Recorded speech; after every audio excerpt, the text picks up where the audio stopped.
Suhbat bir muddat uzildi. Sukutda yo'l chetidan ketishar ekan, yigitni ko'zi yo'lni narigi tomonida gul sotayotgan katta yoshli ayolga tushdi. "Shu yerda tur." Qizdan uzoqlashar ekan uqtirdi. "Biror nimani boshlama, tez qaytaman." deyishni ham unutmadi. Tushunmi? Shahboz nimadir sovg'a qilishini o'ylab ham ko'rmagandi. Uydan chiqayotganda, hozir esa qo'liga gul tutib o'zi tomon kelmoqda. Xayolga bir muddat berilib, ko'zlari yoshlandi. Bularni bari soxta derdi miyasida bir ovoz. Ko'rayotgan narsalari hayoti ro'yo ekanini tan oldi ayni shu on. Qanchalik bu haqida o'ylamaslikka harakat qilsa, kelishuv butun xayollarini egallab olayotgandi. Yoqmadimi? Qizdagi tushkun kayfiyatga tushunmay hayron dedi. "Chiroyli ekan, rahmat, lekin kerak emas." Qiz yigitni qo'liga o'zi tutqazilgan gullarni qaytarib, qadamini tezlatib ketib qoldi. "Dilfuza, nima bo'ldi? To'xtasang-chi." Qizga yetib, yo'lini to'sib oldi. "Gapir. Menga gullar yoqmaydi. Pichoq, mashina va shunga o'xshash narsalardan bering sovg'a. Nima istasangiz, ammo gul emas." "Kitoblarchi?" Qiz gulni rad etgani hayratda qoldirgandi. Hozirgi so'zlari esa yigitni tamomila shokka tushirdi. Kitob haqida savol bexos tilidan chiqdi. "Bo'ladi, ammo romantika va melodramalarsiz", deya kuldi. "Unda qanday?" Dilfuzani tabassumi Shahbozni yuziga ham ko'chdi go'yo. "Fantastikami, detektiv, jangari yoki sokinnim?" "Jangari deysanmi?" Dilfuzani so'zini bo'lib miriqib kuldi. "Nima? Qonli nimadir bo'lsa, jon deb o'qirdim." Ko'zlari kattalashib shunday dedi. Qizni yuz harakatlari va qo'lini oldiga chalkashtirib olganini ko'rib, Shahboz suhbatni shu yerda tamomlab, kichik rejasini amalga oshirishga kirishdi. "Ketdik." Shahboz qayta qo'lidan tutganida, xuddi ilk marta ushlagani singari tok urishini his qildi. "Qayerga ketyapmiz?" Mashinaga yetib kelishgach, Shahboz shahar tashqarisiga rulni burdi. Bir maromda ketayotgan mashina salonida chidolmay savol berdi Dilfuza. Ort o'rindiqda yigit berganda rad etgan gulga ko'z tashlashni ham unutmadi. "Shu yerlarda mashina minamiz." Chetda to'xtagan ulovdan tushmay qiz tomon yuzini burib, qosh uchirib qo'ydi. "Jinnimisiz? Shu yerda-ya?" "Ha, nima qilibdi?" "Qiziqroq biror nima bilan mashg'ul bo'larmikinmiz debman." "Axir senga mashinani odam gavjum joyda bera olmayman-ku. Tutqanog'ing tutib qolsa, kimnidir bosib ketma dedim-da." Gapini tugatib, tezlikda mashinadan tushdi yigit. Qiz esa so'zlarni analiz qilib ketidan tushdi. "Yaxshi. Bu yerda guvoh yo'q. Tutqanog'im tutsa, sizni bosib ketaman." Shahbozni ketidan ancha quvdi. Charchagan ikkisi ham mashinaga qaytib dam olishdi. So'ng Dilfuza rulga o'tirdi. Yonida esa Shahboz ustozlik qilishga kirishdi. Ozgina masofadan so'ng yopiq baland binoga ko'zlari tushdi. "Qayer bu?" "Bilmadim." Qizdan befarq ravishda hayronlik qamrab olgan Shahboz. "Voy, buncha zo'r. Shahboz, shuni haydab ko'rishni istayman." Yonlaridan tezlikda o'tgan mototsiklga qarab, qiz orziqib ketdi. Xuddi otasiga qo'g'irchoq olib berishni so'rayotgan qizaloqqa o'xshab qoldi Dilfuza. Faqat qo'g'irchoq emas, Shahbozga xavfli ko'ringan moto sayohatni so'rayotganda. "Xayolingga ham keltirma." Qo'lini begiz qilib, u yerdan tashqarida to'planib olganlarni kuzata boshladi. "Kirib ko'rmaymizmi?" dedi Dilfuza qiziqishini yashirmay.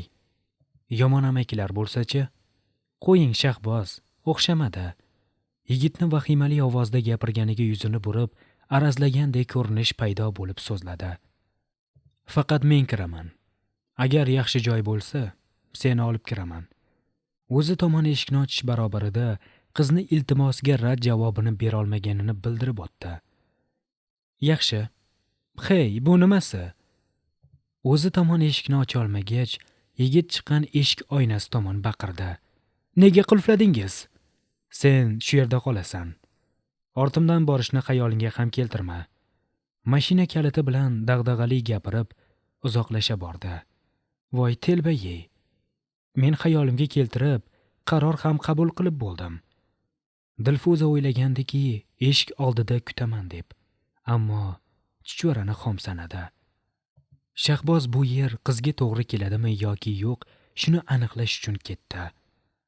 Ketamiz. Ichkarida nima bor ekan? Shahbozni gapiga e'tibor bermay savolini berdi. Baloni o'qi. Yaxshi joy emas. Haqiqiy jinnixona. Ozginaga kirib, musiqani baland ovozidan boshim og'rib qoldi. Mashinani ortga haydashga endi ulgurgan hamono Dilfuza to'xtatish uchun skorni tortib qo'ydi. Bekorlarni 5 tasini aytibsiz. Kiramiz ichkariga. Hoy qiz, ichkari bar, odam ko'p. Jahli chiqib, ko'zini ochib yumdi. Chuqur nafas olib qizga tushuntirishga urindi. Senga bunday joylar to'g'ri kelmaydi. Yaxshisi, ertaga boshqa joyda mototsikl uchun maydon topib beraman. Yuzi burishgan qizga qarab, mashina kam yuradigan joydan, deya qo'shib qo'ydi. Shahboz, shu yerga kiraylik, boshqa narsa so'ramayapman. Ta'sir o'tkazish uchun yigitni ko'ziga tikilib, gaplarini qat'iy aytdi. Bo'lmaydi. Senga bunday joylar to'g'ri kelmaydi. Shartnomani eslang. Hayotdan zavqlanay men ham. Istamasangiz shu yerda meni kuting. Noiloj qolgan yigit qiz bilan birga mashinadan tushdi. Ichkariga kirishar ekan, hammasi yaxshilikka bo'lsin, deya o'ziga pichirlab qo'ydi. Dilfuza tilidan. Shovqinli bino ekan. Tashqaridan juda sokin tuyulgandi. Ichkariga kirganimizda bizni bir necha qiz, yigitlar kutib oldi. Juda samimiy va iliq. Pastki qavatga tushganimizda hayron qolarli manzaraga guvoh bo'ldim. Yuzimga istamasamda tabassum yozila boryapti. Juda qiziq joy ekan. Qorong'u desa qorong'u emas, yorug' desa yorug'. Asli qorong'u, ammo rangli chiroqlar aylanib odamni ko'zini g'alati qilib yuborar ekan. Qizlarni yorqin rangli ko'ylaklari boshqacha tovlanardi. Shu rangli chiroqlar tufayli yuzimdagi tabassumni yashira olmayapman. Qiziqish bilan har tomonga alanglab qolganimda Shahboz qo'limdan tortib sotuvchi stoli tomon sudradi. Shu yigit yoqimtoygina va muloyimgina-ku. Albatta tez chiqadigan jahlini hisobga olmasak. Lekin shu molni sudragandek qo'limdan tortib yurish yoqmaydi-da. O'zini ham biror kun shunday sudrashni niyat qilganman. Nimani o'ylab kulyapsan? Kirmasimdan avval boshlangan yuzimda kulgu. Shahboz ko'zini qisibroq bergan savoliga sochimni ortga tashlab suzilib qo'ydim. Ensa qotirishiga o'zimni osaymi? Yo'q, bu boshqacha kulish. Mana bunday. Yuzini kulguli ko'rsatib, lablarini soxta kulgan qiyofaga o'zgartirdi. Shunday kulding. Doim qandaydir ayyorlik o'ylasang, shunday kulasan. Xayolimni o'qishga urinayotgandek ko'zlarimga qattiq tikildi. Xush kelibsizlar. Salom. Ikkimiz bir-birimizdan ko'z uzolmagan onda osmondan tushgandek bir qiz va yigit kelib gap tashladi. Xush ko'rdik. Yelkamdan qo'lini o'tkazib, o'ziga salkam yopishtirib olgan Shahbozga olayib qaradim. Meni ismim Zebo. Bu unashtirilgan yigitim Murod. Sizlar ham unashtirilganmisizlar yoki sevishganlarmiz? Yelkamdagi qo'li belimga tushgach, qo'lingizni o'zingiz olasizmi yoki yordamlashaymi? Dedim. Tabiiyki bir so'zsiz qo'lini yig'ishtirdi. Asli indamaygina chimchilab olishim kerakmidi? Tomosha ko'rayotgan juftlik esa miriqib kulib oldi. Zebo deya tanishtirgan qiz Shahbozga boshqacha qarayaptimi? Voy alvasta. Yonidagi yigiti kamlik qilyapti shekilli. Nimadir demoqchisiz-a? Og'zini ochmoqchi bo'lib, kulgudan o'zini tiya olmayotgan qizga qoshimni chimirdim. Men ham hozirgacha Murodga bunday narsalarga ruxsat bermayman. Voy sarg'i ilonchi-ey. Shu gapni aytish uchun ko'zingni uzmayapsanmi? Porlayotgan ko'zingni o'yib olsam-da. Bunday narsalar to'ydan keyin bo'lgani yaxshi. Shahboz atrofga ko'z yugurtirar ekan, shu yerda ekanimni eslatib qo'yish uchun ovozimni balandroq chiqardim. Uzukka ko'z qo'ygandek yarashib turibsizlar. Zeboni yigiti samimiy tabassum qilib menga qaragan zahoti Shahboz qo'limdan qattiq siqib ushladi. Telba janoblariga ham qaradi-ku, o'zi boshqa tomonlarni kuzatayotgandi. Ayb mendamikin tavba. Shu qilganiga jingalak sochlaridan yulib olsam edi. O'rta balandlikdagi musiqa ovozi ko'tarildi. Yuringlar raqsga. Barda zavq yo'q, hammasi davrada. Qizlar va yigitlar ikki tomonga bo'linib tizilib olgan va istagancha raqs tushayotgan davraga ishora qilib bizni ham chorladi. Albatta, Zebo uzatgan qo'lini tutib ularga qo'shilib ketayotganimda Shahboz tutgan nargi qo'lim tortildi. Yura qoling. Yalinchoq ovozda ko'zlarimni mo'ltiratdim. Ko'ndirding. Zebo aytgandek o'zimni juda erkin tutdim. Bu yoqimli edi. Yigitlardan alohida davra yaratib, o'rtaga istagan qiz chiqib ularni tilida aytganda bitini to'kardi. Orada nechadir soat o'tdi. Bilmagan ko'p narsamni ham o'rganishga ulgurdim. Bu yer yopiq bar ekan.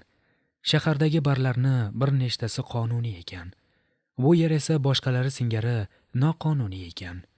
Egasi juda halol odam ekanki, bu yerda bema'ni ishlar bo'lishiga ruxsat bermas ekan. Bar ochgan odam halol bo'lishi, rosti harom narsalar bor yerda halollik haqida qaralishi rosti meni hayron qoldirdi. Barni bir marta sotuvchi stoli deb ataganim uchun bir qiz qishloqi deb mazax qildi. Ammo Zebo men o'ylagandek qiz emas ekan. Yonimni qoyil maqom tarzda oldi. Unga o'zingni tanishtirishing shart emas. Rahmat sizga. Zeboga minnatdorchilik bildirganimda u qo'limdan tutib aytgan gapi dovdiratib qo'ydi ochig'i. Kel, dugona bo'laylik. Rozimisan? Men bilan dugona? Istamaysanmi? Ko'zlaridagi uchqun so'ngandek bo'ldi. Musiqaning past ovozidan ham past chiqdi ovozi. Meni dugonam bo'lmagan, hech qachon. Bir nuqtaga tikilib qoldim. U menga nega buni taklif qildi? Menikiyam. Kutilmaganda Zeboni tilidan ham shu so'zlar chiqdi. Barda gazli ichimlik ichayotgan mahalimizda Shahbozni yangi do'stlari biz tomonga kela boshladi. Biz ozroq mototsiklda sayr qilmoqchimiz. Borasanmi, Zebo? Qanday ajoyib. Xuddi bu taklif menga berilgandek. Ajib hislar qurshovida bu gap qanday tilimdan chiqqanini sezmay qoldim. Tinchlikmi? Osmondan tushgandek paydo bo'lgan Shahbozning qoshlari tutashib dedi. Ozroq zavq olmoqchimiz. Mendan avval Zebo javob berib, qo'limni ushlab oldi. Tashqariga chiqib ketayotganlar ortidan bir muddat qarab qoldi. 10 daqiqa avval odam to'la bo'lgan bu barda juda ozchilik qolganidan sezish mumkinki, qolganlar Zebo aytgandek zavq olgani ketishgan. Bu qizni nima qilsam bo'ladi-ya? Dilfuzadan jahli chiqib tezgina u ham klubni tark etdi. Chiqishda Dilfuzani ko'rib yoniga shoshdi. Qayerga? Nega indamay ruxsatimsiz begonalar bilan ketib qolyapsan? O'zini bosib gapirishga urinsa-da, so'zlaridagi qo'pollik jahlini sotib qo'yayotgandek edi. Ruxsat? Hazillashmang Shahboz. Jiddiy bo'lish yarashmas ekan sizga. Shimpanzedek qiliqlaringizni sog'indim ochig'i. Xo'jayindek gapirgani yoqmaganini ochiq ko'rsatib, so'zlari so'ngida ensa qotirib qo'ydi. Shahboz javob bermasdan avval uzoqlashgan qiz mot qilganiga ichidan quvonib ketdi. Hali gaplarni mag'zini to'liq chaqolmay, ko'zidan kam bo'lmagan kattalikda ochilgan og'zini yumolmay qoldi. Voy alvastiyey. Shimpanze dedimi? Yana sal avval anavi qizni suzilganini gapirib dugona bo'lib olgan ekamdek. U singari ensa qotirishni o'rganibdi-ya. Yaxshi, men ham boraman. Siz hamma. Qiz xursandchiligini yashirishga urinib, labini burib qo'ydi. Senga ko'z quloq bo'lay deyapman. Anavilarni, dedi ulardan oldinlab ketganlarga ishora qilib. Himoya qilish kerak. Voy psix janoblari. Meni qo'rqlaysiz deb o'ylabman. Qochib ketmasligim uchun. Axir sizga yuragim kerak-ku. Kuldi qiz. Boshlangan gapi qanday ma'no keltirib chiqarishni xayolga keltirmay. Shahboz tilidan Dilfuzani qachon qanday sevib qolganimni bilmayman. Sevgi qalbdan so'rab kirmas ekan. Shunday ekan, uni qalbimdan chiqarish ham meni qo'limda emas. Shahar tashqarisiga olib chiqqanimda pushaymon yeya boshladim. Ammo bu holva ekan. Dilfuza motosikl minganlarni ko'rib, shunga chiqmasam bo'lmaydi deb boshimda yong'oq chaqdi. U injiqliklar qilayotganda shunday yoqimtoy bo'lib ketadiki, tasvirlab berish ilojsiz. Bardan chiqqach, u ergashayotgan yigit qizlardan ajratib olib, qayerga ketayotganini so'raganimda meni mazax qildi. Yaxshigina. U qiladigan hazil yoki chin gaplardan qanchalik jahlim chiqsa-da, unga buni ko'rsata olmayman. Bir vaqtning o'zida ham jahl ham zavq ola oladimi inson? Dilfuza bilan tanishgunimcha bu savolga yo'q deb javob berardim. Qanchalik ahmoqona tuyulmasin, Dilfuzani hazillari va menga qo'ygan laqablari menga yoqadi. Ularsiz hayotim qorong'ulashib ketayotgandek go'yo. Voy psix janoblari, meni qo'riqlaysiz deb o'ylabman. Qochib ketmasligim uchun. Axir sizga yuragim kerak-ku. Unga hazil bilan gapirgandim. Albatta u ham hazil aralash aytdi bu so'zlarni. Ammo yodimga operatsiya va donorlik keldi birdan. Xayollarimdan uzoqlashib ketgan narsalar.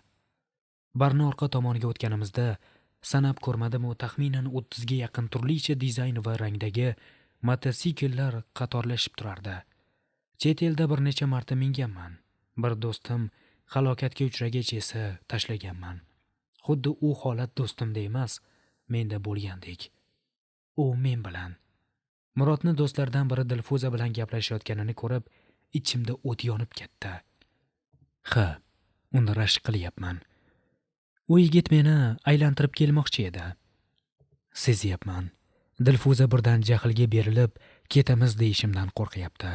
Shu sabab ehtiyotkorlik ila so'zlayapti. Sal avval jig'imga tekkanini bilgani bois tulkilik qilyapti. Aktrisalikni ham boplaydi bu qiz. Ozroq meni asabini egovlasammikin? Zarar qilmas. Bir suzilib bersa, boshqacha maza qilaman-da. Ketamiz, dedim jiddiy turib. Kulib yubormaslik uchun qancha energiyamni sarflayapman-ku. Shahboz, iltimos qilaman. Bir martagina. So'zlarini cho'zib gapirishdan nayrangi boshlanganini bilib, tilimni tishladim. Uyqum kelyapti meni. Uyga borsak uxlardim. Atrofga qarab, bahonaga arzigulik narsa topolmay, uyqum kelayotganga soldim. Ahmoqlikni qayerdan o'rganding desa, shu tulkini ko'rsataman. Qanday yigit edim-a? Ko'p qolib ketmaymiz, Shahboz. Yo'q demang. Qarang, ertaga sizga tegmayman. Istagancha dam olasiz. Bu yerdan chiqib to'g'ri uyga boramiz. Mashinani ham boshqa kuni minishni o'rgatasiz. Gap boshlash oldi bir chuqur nafas olgancha bidirlay boshladi. Tavba. Uni miyasi tilidan tez ishlaydimi? Yoki meni qulog'im mexanikasi sekinmikin? Dilfuzani gaplardan so'ng unga qanday rozilik bildirganini sezmay qoldi Shahboz. O'zidan uzoqlashayotgan qizni qo'lidan tutib qoldi va "Dili, bu qo'rqinchli qara", deya naridagi bir yigitni drift qilayotganiga ishora qildi. Qo'rqinchli emas-ku, shunchaki zavq olamiz. Hayot bir marta beriladi. Undan zavq olishimiz kerak. Men esa ular bilan deya suhbatni narida kuzatayotganlarga ishora qildi. Aylanib kelaman. Alvasti. Meni aqldan ozdirmoqchi shu bugun. Xavotir olishimni qayerdan ham bilardi. Dilfuzani ortidan qarab, o'ziga o'zi gapirdi. Hamma ketma-ketlikda mototsikllarga o'tira boshladi. Sherik bo'lib olishganini hisobga olinsa, Dilfuza o'ylagan narsa bo'lmaydi bu yerda. Ketishga rozi bo'lsam bo'larkan. Ko'ziga yosh yig'ilib, pishirlab qo'ydi. Boshingga buni kiy. O'rtadagi olovga tikilib qolganda Shahboz shilem uzatdi. Qizni hayronlik ifodasi egallagan yuziga qarab, uni o'zi boshiga kiydirib qo'ydi. Yuzdagi oynasini ochib ko'zlariga termildi. Tayyormisan? Nega? Yana bir orzuyingni amalga oshirish uchun olg'a. Men bilanmisan? Uzatgan qo'llari bir muddat havoda muallaq qoldi. Qizdan kutgandek javob kelmagach, tovlanib turgan ko'zlaridan nigohini uzdi. Qo'li asta pastga tushib borar ekan, nozik barmoqlar uni tutdi. Siz bilanman.